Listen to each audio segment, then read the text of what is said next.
Subscribe कीजिए real परमात्मा channel को और साथ में दबाइए बेल के आइकन को परमात्मा का वीडियो सबसे पहले पाने के लिए।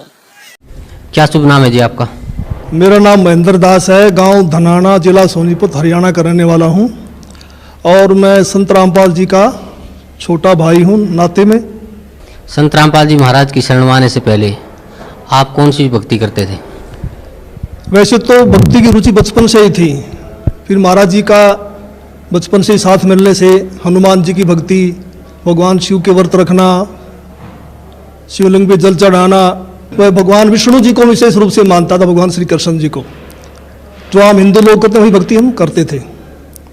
फिर मैं नौकरी लग गया, गुरु जी संत रामपाल जी से मैं दूर हो गया। मैं चंडीगढ़ रहा 8 साल, वहाँ जाकर के रुचि भी खत्म हो गई। संत रामपाल जी महाराज की शरण में कैसे आए? फिर मैं 1991 में मैं चंडीगढ़ से रोहतक आ गया और एसपी रोहतक का मैं ड्राइवर लग गया। मेरी पुलिस डिपार्टमेंट में नौकरी थी और महाराज जी पहले सिरसा वगैरह में पोस्टेड थे जूनियर इंजीनियर की, और गुरुजी फिर रोहतक में पोस्टेड हो गए। गुरुजी और फिर मिलना जुलना शुरू हो गया। और गुरुजी लंच टाइम में मेरे पास रोजाना आते थे, लगभग 4 महीने लगातार आए और सत्संग की, भक्ति की बातें बताने लगे कि भक्ति करनी चाहिए, भक्ति से दुख दूर होते हैं, सुख मिलता है, मोक्ष मिलता है। लेकिन मेरी रुचि विशेष नहीं थी और मैं महाराज जी को मना भी नहीं कर सकता था कि मेरे पास क्यों आए, क्योंकि बड़े भाई साहब थे। तो मैं अंदर से दुखी बहुत था कि रात को ड्यूटी करते हैं, दिन में ये आगे बैठ जाते हैं। लेकिन एक दिन मैंने कह ही दिया कि भक्ति में कुछ नहीं रखा, काम करो और बच्चों का पालन पोषण करो, इससे बड़ी कोई भक्ति नहीं है। फिर गुरु जी ने धीरे धीरे आना बंद कर दिया। फिर मेरे जीवन में एक ऐसी घटना घटी, 1992 की बात है, कि मैं एक डीआईजी को लेकर के मधुबन गया हुआ था, पुलिस ट्रेनिंग सेंटर के अंदर। रात को वहाँ ठहरे, मैं सुबह सोकर उठा तो मैंने देखा, मैं चारपाई पर लेटा हुआ, मेरी आंखें खुल गई। तो लेटे लेटे मैं क्या देख रहा हूँ कि मेरे पैरों की तरफ उस मकान यानी कमरे में 2 खिड़कियाँ थी। एक खिड़की में महाराज जी कम से कम 8-10 फीट ऊपर आसमान में बैठे हैं। वो सीन मुझे आज तक याद है। काले रंग के चश्मे लगा रखे थे, लाइनिंग वाला शर्ट, काली पैंट, और ऐसे बैठे हैं जैसे पद्मासन होता है, हाथ जोड़कर। तो संत रामपाल जी की तरफ 2 पैर दिखाई दे रहे हैं, घुटने से नीचे बिल्कुल लाल रंग के, जैसे सूर्य सुबह निकलता है। तो मैं देख कर डर गया। मैंने अपनी घड़ी देखी, द्वार पे एक घड़ी लगी हुई थी, उसको देखा भी 7 बज गए हैं। दूसरी खिड़की से देखा तो शहतूत का पेड़ है, चिड़िया बैठी हैं। लेकिन मैं ये सीन क्या देख रहा हूँ, कम से कम 5 मिनट मैंने सीन को देखा। तो मैं डर गया कि मैंने समझा कि भाई कहीं गुरुजी मर गए हैं, उनकी आत्मा मुझे मिलने के लिए आ रही है। उस समय फ़ोन भी नहीं थे, मैं डीआईजी को बोल भी नहीं सकता था कि मेरा भाई मर गए हैं। तो मैं बहुत चिंतित हो गया। हम 1 बजे मधुबन से रोहतक के लिए चले, हम लोग 3 बजे वहाँ पहुँच गए। मैं गाड़ी खड़ी करके सीधा मकान पे गया, गुरुजी के मकान के ऊपर। तो जाके मैंने देखा गुरुजी ठीक ठाक मिले, मन में शांति हुई। तो गुरुजी ने पूछा भी कैसे आना हुआ आज दिन में, कैसे टाइम मिल गया। तो मैंने घटना के बारे में बताया। मैंने कहा जी मैंने तो ऐसे ऐसे एक घटना देखी सुबह सुबह, मैं डर गया कहीं आप मर ना गए हो। तो महाराज जी ने कहा कि मेरे स्वरूप में कबीर परमेश्वर आए थे और अब आपको भक्ति मिल जाएगी। तो मैंने कहा जी मैं तो ड्रिंक्स वगैरह कर लेता हूँ, वो छूटती नहीं, भक्ति कैसे करूँगा। तो गुरुजी ने कहा जा आज के बाद नहीं पिएगा। तो उनके एक शब्द से ऐसी दीवार खड़ी होगी कि आज 1992 की बात है, आज 2013 हो गया, यानी लगभग 21 वर्ष हो गए। वो आज तक मैंने शराब को छुआ तक नहीं है। तो उसके बाद गुरुजी ने अपने गुरुजी से मुझे नाम दिलवाया, संत राम देवानंद जी महाराज से। उस समय गुरुजी को आज्ञा नहीं थी नाम की। मैं भक्ति में ज़रूर लगा क्योंकि महाराज जी बताते थे कबीर साहब पूर्ण परमात्मा हैं, इनसे सबसे ऊपर हैं। तो मैंने उनको उदाहरण दिया कि पुलिस में तो ऐसे होता है। उस समय पुलिस वाले बहुत नाजायज़ किया करते। कोई कहता मैं फलां का सिपारसी हूँ, उसको पकड़ लिया तो उसकी कुटाई कर देते थे, फ़ोन आता छोड़ देते, हमें नहीं पता जी आपका था। कहीं ऐसा ना हो कि ये नीचे देव देवता हमें कूट दें और जब तो कबीर साहब ऊपर से आएँ। लेकिन मैं लगा जरूर रहा, लेकिन विशेष विश्वास नहीं था भी कबीर साहब पूर्ण परमात्मा है। तो महाराज जी ने कहा कि आप ये नाम जपते रहो, इन नाम से आपका विश्वास हो जाएगा। तो फिर 1994 में गुरु जी को आज्ञा होगी नाम की। फिर महाराज जी ने दोबारा से हमारे को नाम दिए, फिर सार नाम दिया। मैं भक्ति में लगा रहा, लेकिन कबीर साहब के बारे में मैं पूछता था कि वेदों में दिखाओ, गीता जी में दिखाओ। तो महाराज जी कहते समय आने तो सब कुछ दिखाऊंगा मैं, अब ये करते रहो। तो फिर ऐसी घटना घटी कि एक दिन मैं सोया हुआ था और मेरी आत्मा निकल के ऊपर ब्रह्मांड में चली गई, बहुत ऊंचाई पर। वहाँ विष्णु भगवान खड़े हैं श्री कृष्ण जी के रूप में, उनके सिर पर ऐसे मोर का चंदा है, मोर मुकुट है, और मेरे से कह रहे हैं कि जिस भक्ति पे आप लगे हो ये भक्ति बड़ी कठिन है, ये मार्ग बड़ा कठिन है, अगर इतना आसान होता तो सभी यहाँ से निकल जाते। और एक बात का ख्याल रखना, मेरे भक्तों को मत तोड़ना।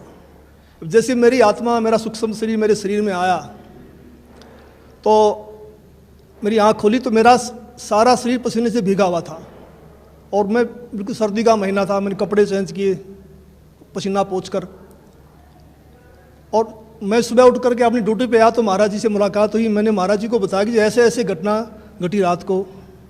तो महाराज जी ने कहा कि आपको विश्वास नहीं हो रहा था कबीर साहब के बारे में, और आप कृष्ण जी को ज़्यादा मानते थे, इसीलिए कृष्ण जी के मुख से ही आपसे कहलवा दिया गया है कि ऊपर और शक्ति है और रास्ता है। तो उस दिन के बाद मैंने पीछे मुड़ के नहीं देखा, और फिर मैं सही ढंग से भक्ति करने लगा। सर, संत रामपाल जी महाराज से नाम उपदेश लेने के बाद आपको क्या क्या लाभ हुआ? पहले मैं संसारिक लाभ बताऊंगा आपको, खासकर शरीर के लिए। जब मैंने गुरु जी को गुरु धारण कर लिया और मैं भक्ति करने लगा, लगभग 1999 की बात है, उस समय मेरी आयु 41 वर्ष थी, 41 ईयर, और अब मेरी 55 साल की हो चुकी है, 55 ईयर्स ओल्ड। तो मैं रोहतक में एक रेलवे रोड का नाम है बाज़ार में, वहाँ एक लाला जी के पास बैठा हुआ था। वहाँ एक लड़का मेरे से मिला। वो लाला जी ने, उसका नाम फकीर चंद जी थे, उन्होंने कहा कि ट्रिपल MA है और इन्होंने ज्योतिष शास्त्र से भी MA किया हुआ है। तो मैंने उसको भक्ति की बातें समझानी चाहिए, तो उसने कहा जी एक बार अपना हाथ दिखा दो। तो उसने मेरे हाथ देखे दोनों, पहले दाहिना हाथ देखा, कहने लगा आपकी आयु कितनी है? मैंने कहा मैं 41 वर्ष का हो चुका हूँ। तो उसने कहा आपके भाग्य में लिखा है 40 वर्ष से लेकर 45 तक बिल्कुल बेड के ऊपर बीमार अवस्था में लेटना, और आपको फला बीमारी लगेंगी। फिर मैंने कहा मैं तो 41 का हो चुका हूँ, मुझे तो कुछ भी नहीं है। कहने लगा 1 साल का धोखा भी हो सकता है, आपको ज़रूर होगा। तो मैं कुछ चिंतित तो हुआ, लेकिन फिर उसने मेरा बायां हाथ देखा और कहने लगा आपकी पत्नी जिंदा है? मैंने कहा वो तो जिंदा है। कहता हो ही नहीं सकता। मैंने कहा मैं सुबह घर से आया था जब तू जिंदा थी, अब मर गई हो तो मैं कुछ कह नहीं सकता। लेकिन वो तो उसने कहा भी ये कैसे असंभव हो रहा है? तो मैंने उनसे कहा भी हम पूर्ण सतगुरु की शरण में हैं, सच्चे मंत्र का जाप करते हैं। हमारे सतगुरु कहते हैं कि भी तिल घटे ना मासा बढ़े वेदना लिखे जो लेख, सच्चा सतगुरु मिटा के ऊपर मार दे मेघ। हमारे सतगुरु ऐसे कर देते हैं। तो फिर मैंने 6 महीने के बाद फिर मुझे एक ऐसा ही और ज्योतिषी मिला। मैं जैसे पुलिस लाइन में गाड़ी का वायरलेस सेट ही करवाने के लिए गया, उस वर्कशॉप में एक इंस्पेक्टर थे इंचार्ज, वो अपनी टेबल पर ज्योतिष शास्त्र की किताब खोल के बैठे हुए थे। मैंने उनसे वही प्रश्न किया भी इसमें क्या रखा, भक्ति करो ना सच्चे नाम की। डिस्कस हुई हमारी। उसने कहा भगत जी ऐसी बात नहीं है, ये पूर्व जन्म के लेख होते हैं, भक्ति अलग चीज़ है, ये भी सत्य होते हैं। तो उसने मेरे फिर हाथ देख लिए, मेरे जो बातें उसने बताई थी वही बातें उसी ने दोहराई। तो फिर मैंने गुरु जी से प्रार्थना की, मैंने कहा जी ऐसे ऐसे बताया दो ने।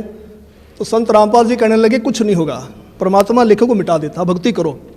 तो संत रामपाल जी की दया से, इनकी सच्ची भक्ति से उस पीरियड के दौरान मेरे को जुकाम तक नहीं हुआ, बुखार तक नहीं लगा।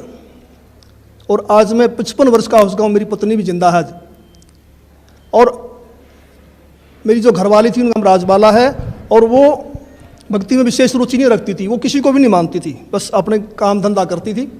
तो एक बार 2004 की बात है, उसकी दोनों उंगलियां सुन्न हो गई दाहिने हाथ की। वो मेरे से कहने लगी मुझे दिखा नहीं तो हाथ सूख जाएगा।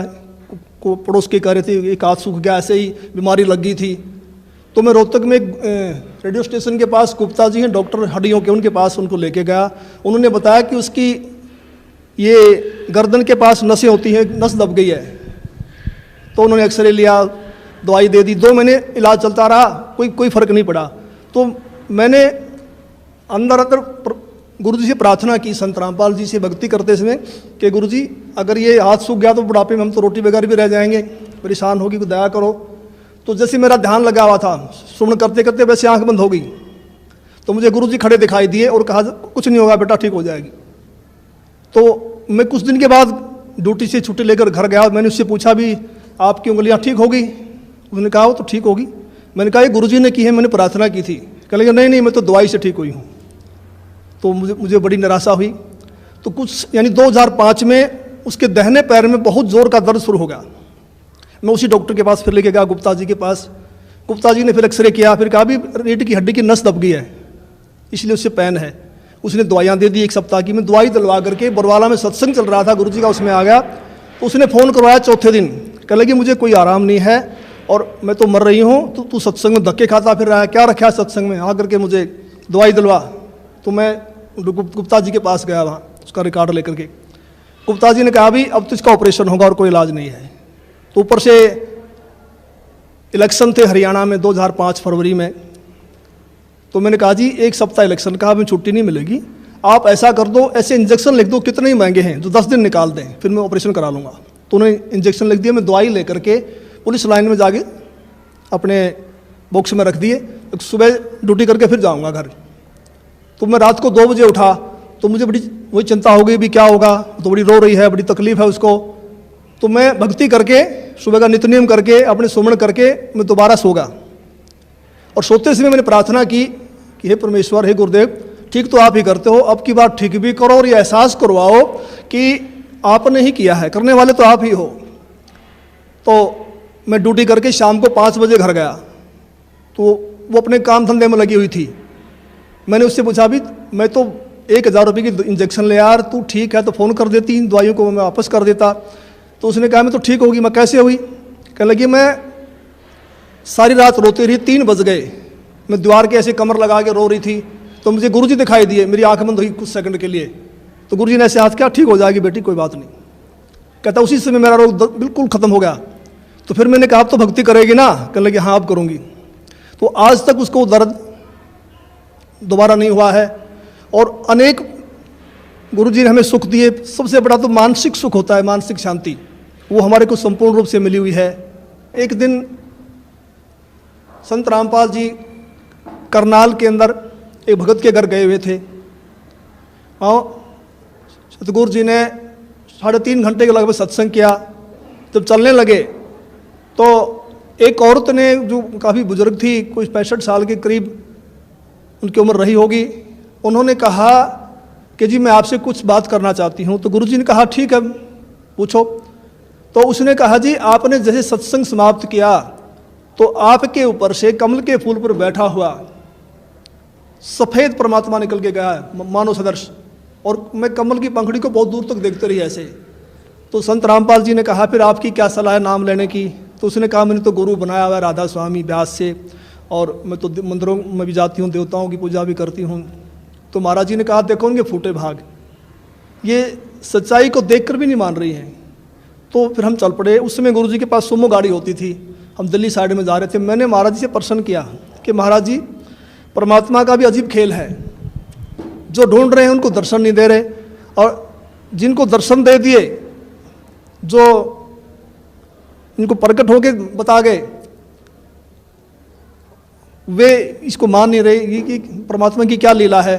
तो महाराज जी ने कहा ये बुद्धि से परे का विषय है और इसको आप नहीं समझ पाएंगे। फिर मैंने कहा जी बताओ, दया करो। तो संत रामपाल जी ने बताया कि ये औरत 600 वर्ष पहले जब कबीर परमेश्वर आए थे, उनकी शिष्या थी। इन्होंने लगभग 5-6 महीने भक्ति की, फिर इन्होंने नाम छोड़ दिए। उसी प्रथम मंत्र के प्रभाव से इसको मानवश्री मिलते आ रहे हैं, भक्ति में रुचि है। अब ये समझ रही है कि जो मेरे को छोटा मोटा लाभ मिल रहा है ये देव देवता या मेरा पुराना गुरु दे रहा है, जो उन्होंने बनाया हुआ है, उसको डर के मारे नहीं छोड़ना पा रही। तो मैंने फिर प्रश्न किया कि महाराज जी मैंने तो ये पूछा है कि इनको दर्शन क्यों दिए? तो गुरु जी ने कहा, संत रामपाल जी बोले कि परमात्मा किसी की उधार नहीं रखता। ये कल को मरेगी, नरक में जाएगी, वहाँ उसको बड़ा कष्ट होगा। जब आत्मा रोती है तो परमात्मा को आना पड़ता है, मन की नहीं सुनता परमात्मा। तो फिर ये आत्मा वहाँ सवाल करती है कि जी आपकी भक्ति का हमें ज्ञान नहीं था, हमने भक्ति तो बहुत की।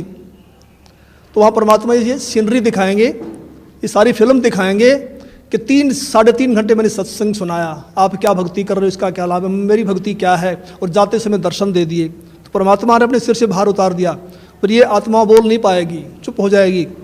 तो मेरा भगत समाज से यही बार बार निवेदन है कि ऐसा मौका बार बार नहीं आता, तो संत रामपाल जी की शरण में आकर के अपना आत्म कल्याण